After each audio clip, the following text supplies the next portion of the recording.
morning, ladies and gentlemen. Thank you for that introduction and reminding me of cricket and football, so thank you very much.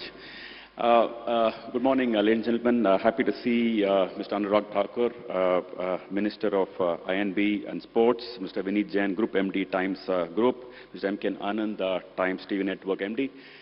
Ladies and gentlemen, thank you very much for joining on this very, very important discussion that we're going to have over the next 2 days. I think the last penultimate year, the subject was aspiring for a $5 trillion economy. That was a very important subject of the moment. The next year was, I think, aspiring or probably putting together the roadmap to make it happen. I think it was called aspiration to action. And this year, away from those subjects, it's called the Great Indian Democratic Dividend. So when this subject was suggested to me or I was asked to speak on this subject, I very much loved it. It's a little offbeat than just talking about demography. Now, frankly, demographic dividend, which is the more common used term, is also very important because the concept is that India is young, 50% of India is less than 25 years old, and therefore we need to grab the moment when people are young, the habits are young, the energy is high, and how India can, catapult itself into another orbit. But democratic dividend, as different than demographic dividend, also is about a form of governance, and it is in fact an independent vector from demographic, because in this form of governance, what are the strengths and what are the pitfalls, and how we navigate the pitfalls is a completely different vector to talk about. So, oftentimes, of late, when we talk of the word democracy, you may have often heard the term democratization. Now, democracy, as all of us know, is a form of governance, which is by the people, for the people, of the people.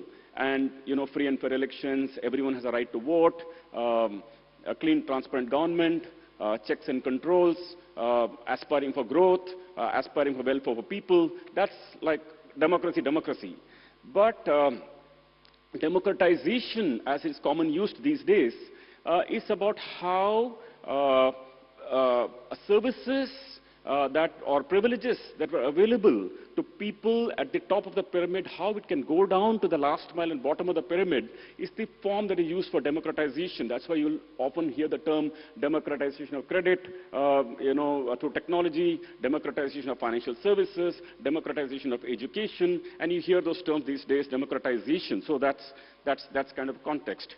And that is in a way saying that how can these services reach the last mile? So, seen in that light, frankly, since I was the opening speaker or among the opening speakers, I actually put some numbers together for you to kind of set the context for the discussion.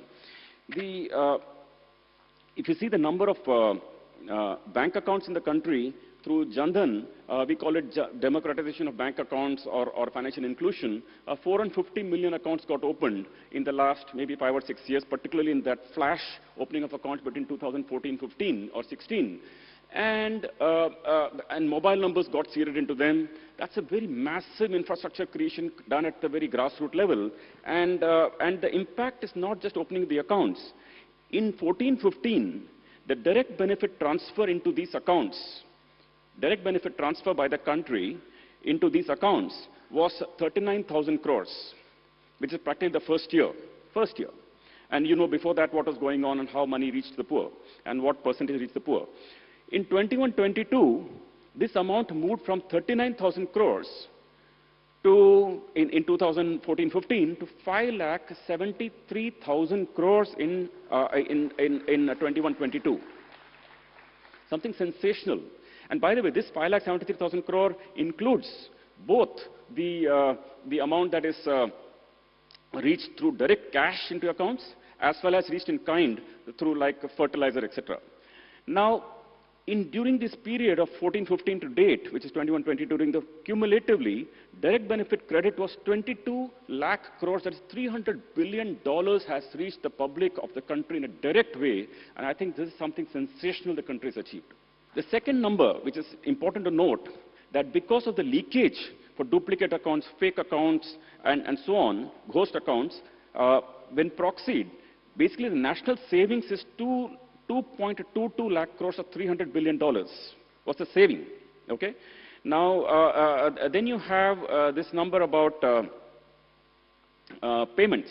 We know the payments in UPI, I won't go there, basically all of us know the numbers, but basically last month alone, close to 9.6 trillion rupees, that's 9.6 lakh crores, was transacted through UPI. And basically what is UPI? UPI is enabling transactions at really the bottom of the pyramid, and that's 540 crore transactions. And considering India has about 140 crore people, you notice that about like close to about 4 or 5 transactions per person in this country has happened on UPI. Electricity access.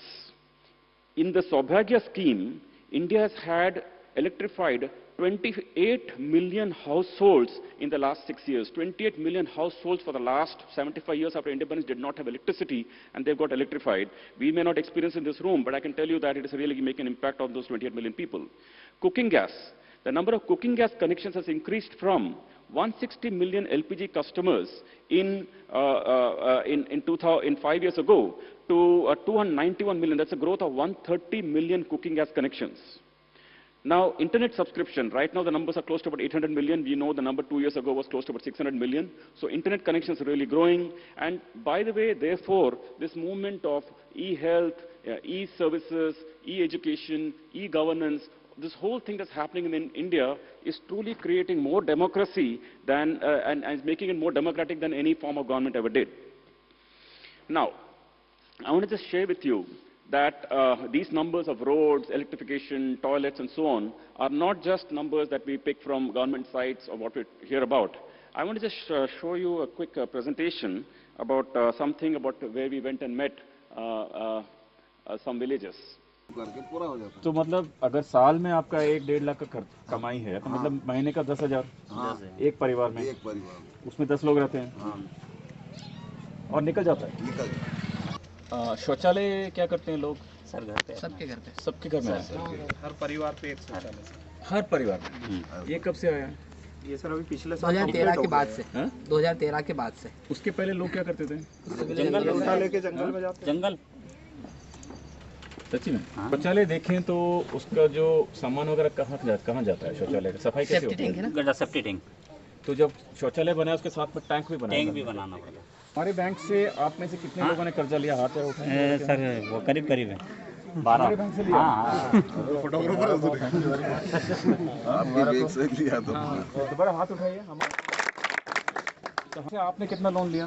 Sir मेरा 2.5 लाख का था। 2.5 लाख का 9,710 रुपए किस्त आती है मेरी। महीना का लोन लिया? बस IDFC से। किस चीज का लोन लिया? आपने भी दूध करीब सर दूध पे ही लोन लिया। सब दूध पे ही है। और किन्होंने हाथ उठाया था? आपने भाई साहब किस चीज का लोन लिया हमसे? दूध पे लिया। हाँ जी, मतलब दूध पे लिया का मतलब क्या है एक्चुअली? जानवर लाए उससे दूध। जानवर लाते हो तो एक गाय कितने का आता है? 40,000-50,000। आपने कितने गाय खरीदे उससे? 3 गाय है। 3 घर का भी जानवर है। ठीक है, तो 3 गाय खरीदे आपने। तो 3 गाय कितना दूध देती है? 6-7 लीटर दूध दे देती है। एक गाय देती है। और कितने में बिक जाता है? 6 लीटर कितने में बिक जाता है? ये 40 का भाव में जाता है। तो 40 गुना 6 तो 240 रुपया। तो वो पूरा अपना हो गया। वो एक गाय से आता है। और कितने महीने में कितने दिन दूध देती है? पूरे साल चलता है सर। दोनों टाइम देती है, सुबह शाम। लेकिन वो दोनों मिला के बताया ना उन्होंने? एक टाइम का बताया। सो दोनों टाइम मिला के कितना? 12 लीटर। 12 लीटर। तो 12 गुना 40 480 रुपया दिन का आता है। एक गाय का। बट सर उसमें खर्चा भी है। अभी आता हूँ। इनटू 30 दिन कर लो। हाँ, तो 480 रुपया गुना 30 तो 500 × 30 15,000 का कमाई हो गया एक गाय से। और 15,000 में खर्चा कितना हो जाता है गाय को संभालने में, खाना पीने में? कम से कम 5-6 हज़ार रुपये खर्चा लग गया एक गाय पे। तो 15,000 में 6,000 गया, बचा 9,000। ठीक समझ रहे हैं? 9,000।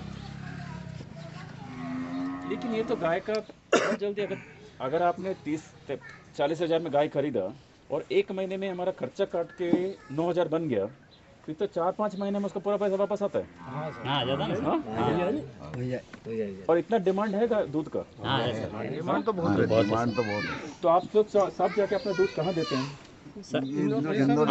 इंदौरी हम 2 खरीदते हैं यहाँ पे तो। अच्छा, इंदौर में ये पूरे गांव का दोनों खरीद लेते हैं, यहाँ से हम इंदौर पहुँचा। इनसे लेके हमारा कमीशन रहता है सर। वो तो ठीक है, लेकिन गाड़ी पिकअप ट्रक आपके पास हाँ अपना आप जरा दिखा सकते हो ट्रक आपका कैसा यहाँ पे है? सर, वो गाड़ी तो गई अभी नहीं है, अब 3 बजे आएगी। So, thank you, ladies and gentlemen, for being through this program. But the point is that we saw the video that people are saying toilet connections have reached them, electricity connections have reached them, schools are now giving them midday meal meal schemes.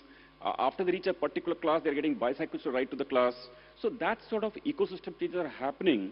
And the government's role, therefore, in this whole discussion that we're doing is what we are, it's become very important in democracy. Because for too long, let me say for maybe 65, 70 years, or maybe 50, 60 years after independence, for that period, we kept thinking government will do everything. Private sector was literally not allowed to put up cement plants or steel plants, and everything was under government control and approval and so on. So really nothing moved in this country. And that is why India had that so-called Hindu rate of growth of 2% and all that.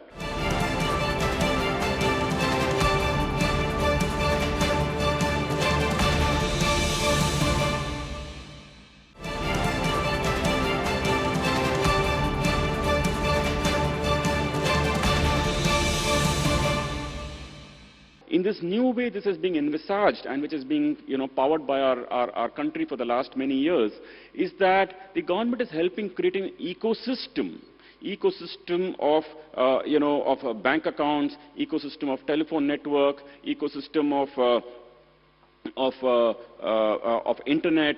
Right now, government is talking about the BharatNet program, which will connect 650,000 villages, getting the biometric biometric identity for all the citizens, of billion of them, getting a road network. Regulators working on e-KYC, e-Aadhaar, making everything electronic, and sandbox and all that. The pro bono institutions like iSpirit are helping create the concepts and making these concepts come alive. So basically, and NPCI is making a payment network.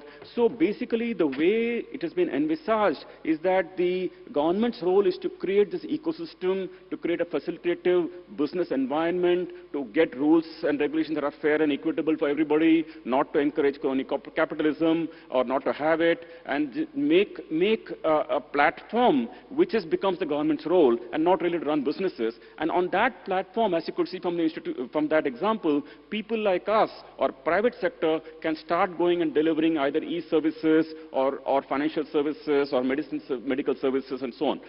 Now, that makes a very good private, as they call public-private partnership, because it's not like public-private meaning that both private and public will put an equity, create a company, and then both of them will run a company together. That may have many misaligned incentives sometimes. The pace of working will be different. Somebody will be governed under CBI, CAG, etc. Somebody will not be governed. Somebody's incentive will be profit. Somebody's incentive will be social.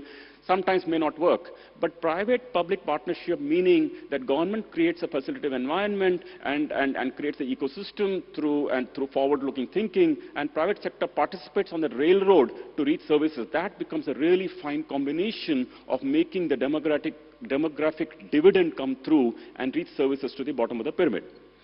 Now, the next thing to consider is what happens from, what are the issues? When we say one of the key issues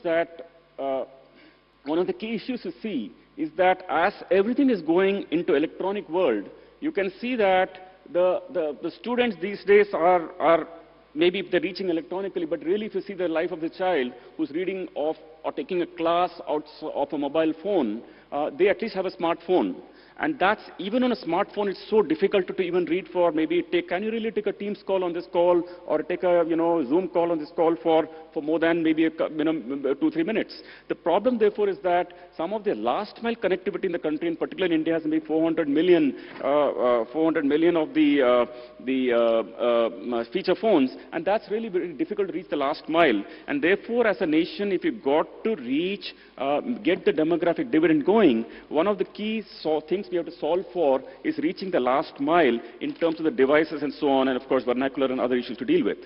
Now, we may say that democracy has its own problems because people sometimes do, you may sometimes feel that, that in a democracy doing reforms becomes very difficult, because if you do a reform that will benefit 100 million people, but if 10 million people are disturbed, those 10 million people can actually do a dharna, can block roads, can block highways, and then they get all the press, they get all the attention, and they got attention of even the, get attention of even the international press and so on and so forth, and then maybe on humanitarian grounds or whatever reason we pull back or we hold back, but eventually the nation as a whole will lose, because those 100 million people supposed to benefit from that, whether from agri reform or from labor reform. The nation does get affected and slowdown does happen. But at the same time, we must also remember that with all its ills, it's still probably the best form to have, because if you remember in China what happened in 1958, they just decided that, sparrows are eating, 4 pounds of grain per year, so let's kill all the sparrows. And then they really did it. It's a real story. And then they went and killed maybe millions of them. They actually shot them, or they actually put drum beats and made sure the sparrows can't sit anywhere, and millions fell from the sky and died. But then finally they figured out that the harvest was not going up, because now pests came and there were no sparrows were eating the pests. So such kind of crazy decisions can be done sometimes in autocracies. In our democracy, we go a little slow because of all these complications we deal with, but at least the nation moves forward, and then it does get a progress. A similar example is the one-child norm. Somebody just decided, let's have less children in China, and then you really are not able to come out of the demographic issue. Now, therefore, to sum it up, when we think of our sort of governance, there are 4 types that in my mind comes. One is either we have, a governments, there could be a situation where we have a strong mandate or a weak mandate, and we could have a situation where they're reformist or, status quoist, if there's such a word. And if you have a situation which is a weak mandate government and is reformist, even if they try reform, they'll be ineffective. Second is, a weak mandate and also being populist, really, that will be an inefficient economy. On the other hand, if you have a strong mandate, but you're misguided in terms of populism and free culture, which happened in Sri Lanka, and we can see the impact what's happening in Sri Lanka at this point of time. Everything was free, and country goes bankrupt. And then you'll be misdirected in efforts that will weaken the economy. And then there is a situation of having a country which is having a strong mandate and is reformist. This is very, very, very important in the life of nations. And I really, when we're thinking through the grid, I thought it made very relevant sense from our country's point of view. And therefore, for any foreign nationals listening to a country or tuning into a country and wanting to know about a country, this is a very key reason why we believe the country will do well. Because at this stage, when you have a strong mandate, then you can deal with these kind of situations. You can implement a GST, which is very hard to implement in such a, a diverse country with so many states and so on. We could implement IBC. We could, implement a certain amount of labor reforms. Agri reforms we tried, but I think we stumbled.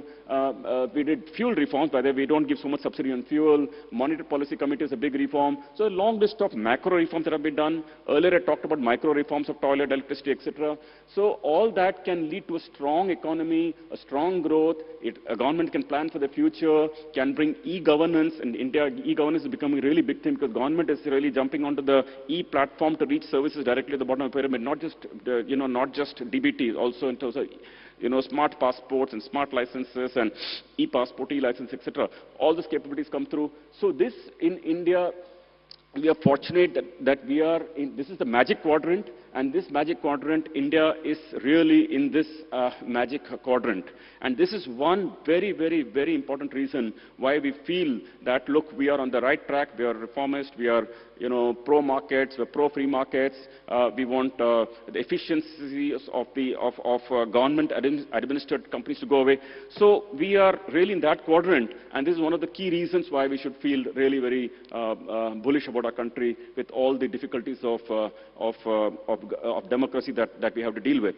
And finally, of course, in the course of this process, we have to really think about how to deal with the situation where a small affected minority can affect the progress and benefit of a much larger group on the basis of